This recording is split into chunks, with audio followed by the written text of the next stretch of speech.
Welcome to the Learning Pines YouTube. We hope this video helps. In this video, I will show how to make sushi easily at home. First, rinse 2 cups of sushi rice thoroughly until the water is completely clear. This step is crucial for achieving the right texture.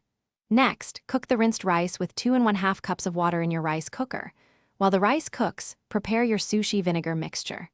Combine 1/4 cup of rice vinegar, 2 tablespoons of sugar, and 1 teaspoon of salt, stirring until dissolved. Once your sushi rice is ready and cooled slightly, it's time to assemble your rolls. Lay a sheet of nori, shiny side down, on your bamboo rolling mat. Gently spread a thin, even layer of rice over about 2/3 of the nori, leaving the top edge clear. Now, arrange your desired fillings horizontally across the center of the rice. Think about fresh ingredients like crisp cucumber, creamy avocado, or your preferred protein. Don't overfill, as this makes rolling difficult. With your fillings in place, it's time to roll. Use the bamboo mat to tightly roll the nori and rice, applying gentle, even pressure. Once rolled, moisten a very sharp knife with water before each cut. This prevents the rice from sticking and ensures clean slices. Carefully cut each roll into 6 to 8 even, bite-sized pieces.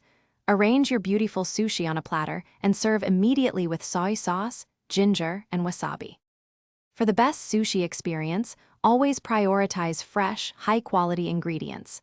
Fresh fish, crisp vegetables, and good nori make a huge difference in flavor. Don't get discouraged if your first few rolls aren't perfect. Practice truly makes perfect when it comes to rolling technique.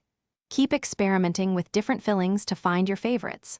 Also, remember to stay hydrated throughout your day. Check the description below for a link to the Owala water bottle and other great deals. Enjoy your homemade sushi. Thanks for watching. Consider subscribing if we helped you.